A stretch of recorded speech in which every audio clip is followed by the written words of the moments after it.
Our population consists of 3 values, 1, 2, and 5.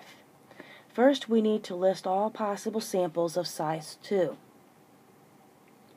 So we have a 1, and keep in mind that there's replacement, so we put the 1 back in, means we could also get a 1 for the second possibility.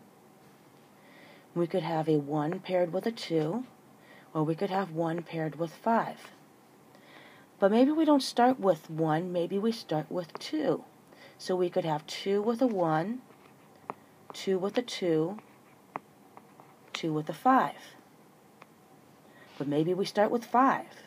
So we could have a 5 paired with a 1, a 5 paired with a 2, and a 5 with a 5. Now we need to find the mean of each of these pairs. So 1 plus 1 would be 2, divided by 2 would be 1. 1 plus 2 would be 3, divided by 2 would be 1.5.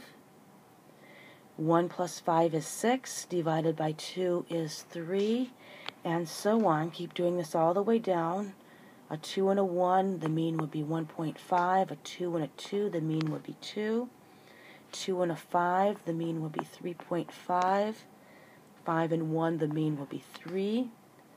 5 and 2, the mean will be 3.5. And a 5 and a 5, the mean would be 5.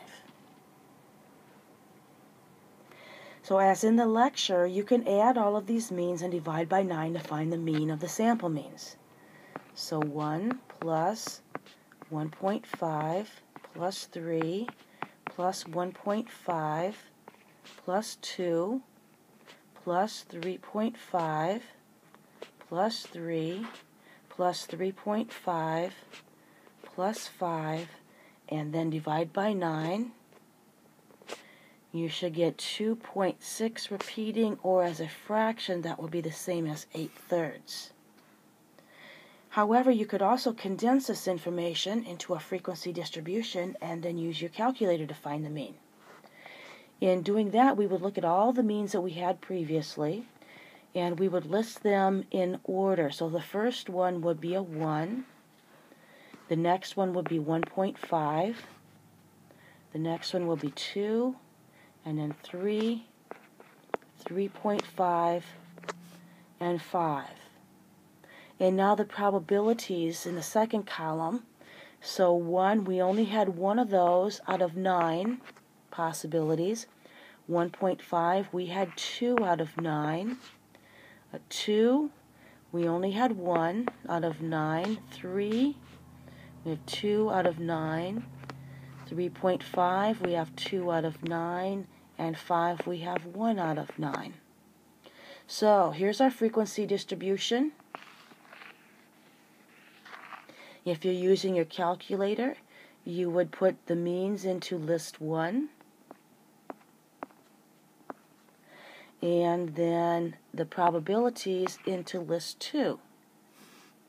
And you would use stat, calculate, and then be sure to tell the calculator to use both lists, and you should get the same answer of 2.6 repeating, or 8/3. And actually the 2.6 would be even better if you just rounded that to 2.7.